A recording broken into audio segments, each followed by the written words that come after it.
Hey everybody, welcome to this special Rapture Watch update.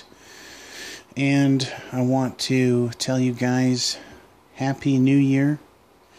Yes, it is officially the spiritual New Year for the Jewish people on the calendar that God gave the Israelites in Exodus. So I want to say Happy New Year to all of you guys.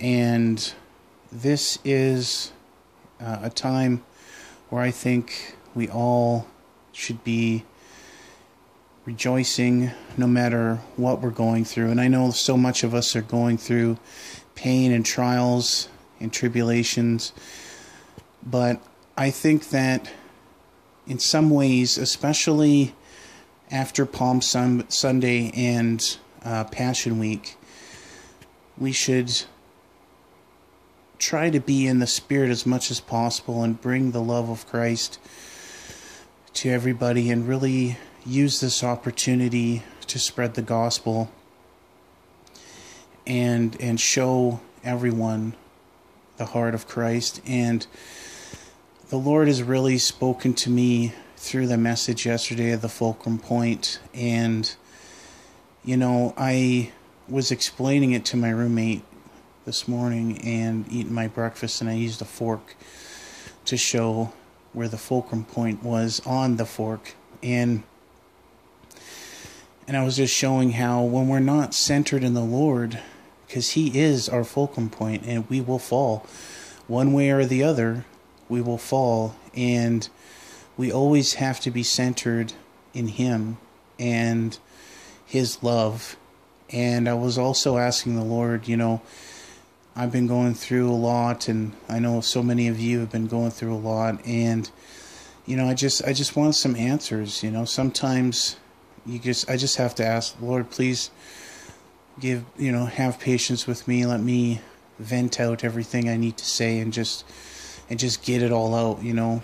And I did that, and it's just such a relief that we have a God that is alive and loves us enough to let us just say what we need to say and pour our heart out. And that's when He shows up and really carries us, you know, like that Footprints poem. And He's there for us always. And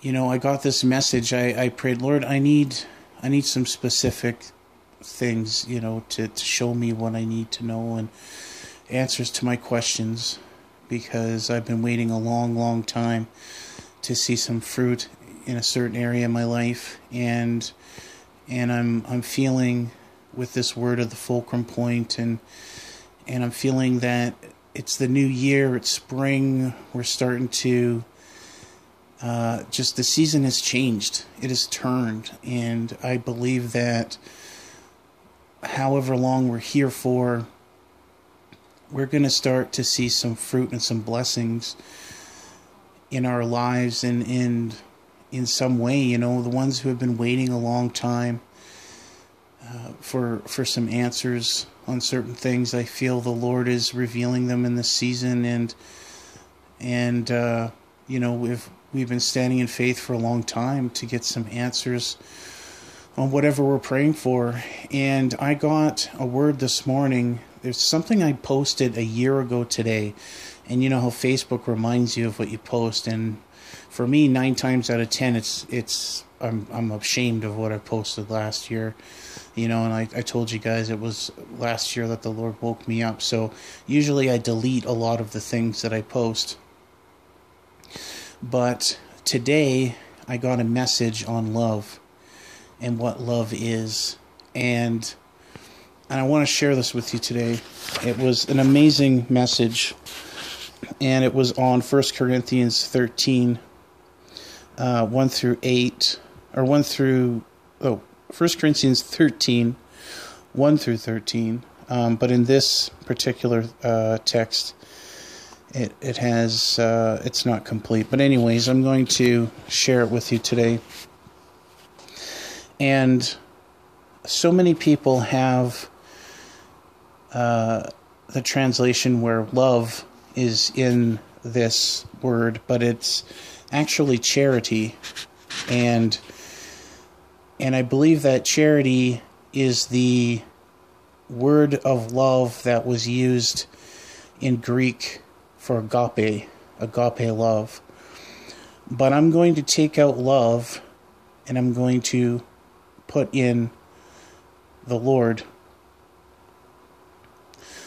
Though I speak with the tongues of men and of angels, and I have not Jesus, I have become a sounding brass, or a tinkling cymbal. And though I have the gift of prophecy, and understand all mysteries, and all knowledge, and though I have all faith, so that I can remove mountains, and have not Jesus, I am nothing. And though I bestow all my goods to feed the poor, and though I give my body to be burned, and have not Jesus, it profiteth me nothing. Jesus suffereth long, and is kind. Jesus envieth not. Jesus vaunteth not himself. He is not puffed up. Doth not behave himself unseemly. Seeketh not his own, but is not easily provoked, and thinketh no evil. Rejoiceth not in iniquity, but rejoiceth in the truth. Beareth all things, believeth all things, hopeth all things, endureth all things. Jesus never fails. And now abideth faith, hope, charity, these three, but the greatest of these is Jesus. And I added Jesus in there where charity was. And so that's what he said to do in the scripture, and it's so powerful. And I know it's kind of weird to change the words of scripture, and it's not really done often, but we know that God is love. He came down and sacrificed himself for people who don't deserve it. And so to put his name in there, it's interchangeable in my view. But I just wanted to share that with you today, that he is our center, our focus, our love, our strength. And that's what we got to focus on, especially in times of trial, and just rest in that sweet spot of the fulcrum point where we're not going to fall, because he's there holding us. And we're not going to be in fear. We're not going to let false teachings bring us in fear. We're going to understand our salvation. We're going to stay strong in the gospel. 1 Corinthians 15, 1 through 4. We're not going to add works or anything to the finished work of Christ. We're going to stand strong in his sacrifice, and we are only going to go forward, and he's the one that does everything. He's the one that prunes us. He's the one that cares for us.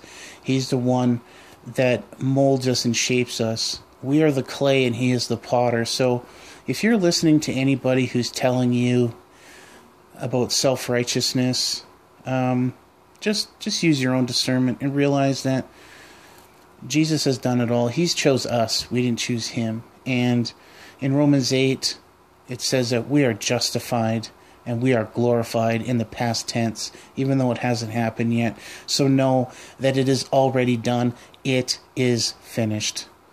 So that's going to do it for this message, and I'll talk to you soon. Peace be with you.